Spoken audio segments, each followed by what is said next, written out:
تعارف کوم زه نایب شاه سیدو سابق صدر د سیټي نایب صدر. تاسو چې نن د نشاط چوک ولیدو د خان صاحب د زړې جلسې یاد تازه کو او تاسو ته پته ده چې دا د خان صاحب په کال دا خلک راوتی دی او ما نن ولې یقینه که د ایماندارۍ خبره په دې کې ما داسې خلک ولیدو چې زموږ د پارټۍ سره تعلق نه ساتو، خو تپوس مې ترې کوو څه کوئ؟ وایي موږ راغلي د خان صاحب سپورټ له. هغو ما ته وویل چې خان صاحب په حقه دی، د ده سره زیاتی شوی دی، دا امپورټډ خلک چې راغلی باقاعده د سازش په تحت راغلی دی. نو دا ما ته د غیر جانبداره خلکو کم چې عام موټرو چې نن هغه هم په دې کې موجود وو، نو تاسو دا ولیدو چې انشاءالله تعالی د خان صاحب په یو کال باندې زموږ دا ورکر چې کم دی دا جنوني ورکر دا که نشاط شوق شي که اسلام آباد شي که لاهور شي که هر ځای ته په یو کال باندې به ځان رسوي، زیاتی شوی دی، بېایماني شوی دی، دوکې شوي دي.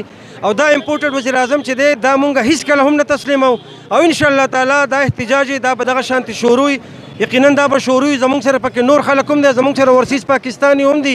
هر سړی چې کم دی هغه د عمران خان په حق کې راوتی دی، ځکه پاکستاني قوم باشعوره شوی دی، د سوات قوم باشعور دی، ټولې دنیا ته پته لګېدلې ده، نور چې دی هغه په ګوته باندې نه پټېږي.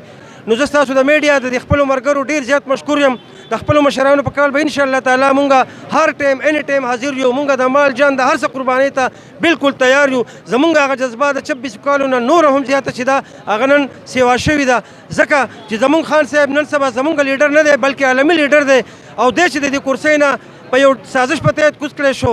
نو داسې وشوه لکه مسلم امه چې دا هغه یتیمه شوه. مسلمانان ملکونه ته وګوره هغه راوتي په بهر ملکونو کې چې دی احتجاجونه کېږي، د خان صاحب په حق کې نارې وهلی کېږي.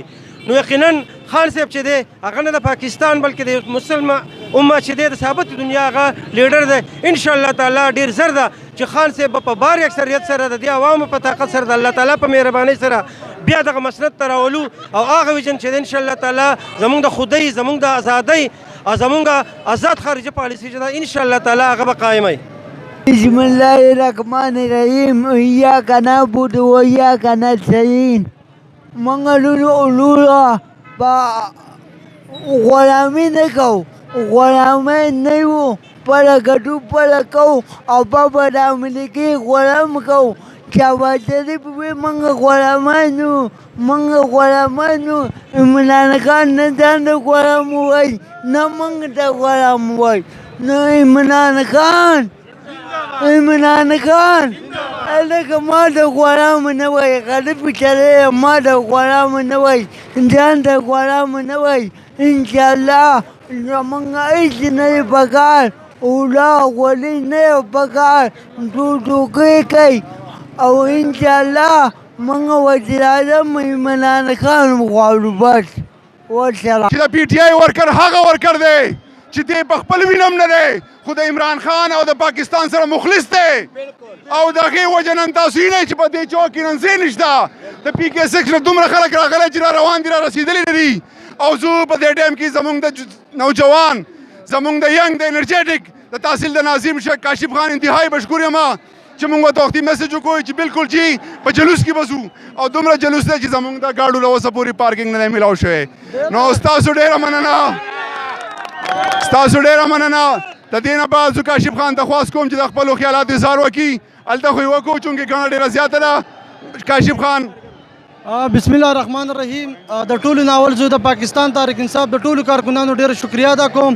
عزتمندو موږ چې په کوم مقصد راوتي یو تاسو ته پته ده الحمدلله خان صاحب چې دی هغه د ټول اسلامي دنیا چې دی هغه لیډر دی، هغه مشر دی، هغه د اسلام دپاره هغه دې کاپیرانو ته خبره کوي، هغه یو نر لیډر دی او الحمدلله نن دا تاسو وله نن چې دا کم خلک راوتی دی دا یوازې کارکنان نه دي، دا د پاکستان غریب او دا عام خلک دی. دا په خپل د خان صاحب چې کوم میسج کړی په هغې باندې الحمدلله راوتی دي او دا د ټولو پاټوله دا پیغام دی او د هغې نه مخکې خبر دا ده چې پیغام هغو ته رسېدلی دی ولې چې دا ټولې پارټۍ په شریکه دي، خان صاحب یوازې دی. نو خلک چې خبره کوي ټولو غلوله یو صوباړی نن الحمدلله دا ټول په شریکه شو. بیګا خان صاحب چې کوم دغه کړی و هغه صحافیانو ته لګیا چې یاره دا ټول چې دی زما خلاف دی په دې کې خو څوک پاتې نه دي. نو انشاءالله دا ټول یو ځای ته راغونډ شوي دي او انشاءالله د دې خلکو به په یو ځای باندې شکار کوو.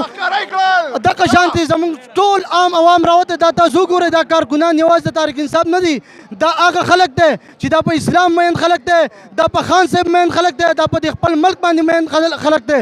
نو انشاءالله موږ دې ټولو له پیغام ورکوو چې الیکشن که سبا که میاشت پسې که کال پسې پاکستان تحریک انصاف خان صاحب به انشاءالله موږ په باري اکثریت راولو او نن تاسو وګورئ عزتمندو په 2018 کې چې ډراون د حملې ختمې شوې نن په پاکستان کې هغه بیا وشوه دغه شانتې خان صاحب چې دی خان صاحب یو نر لیډر دی او انشاءالله موږ ټول کارکنان او موږ ټول عوام انشاءالله دغه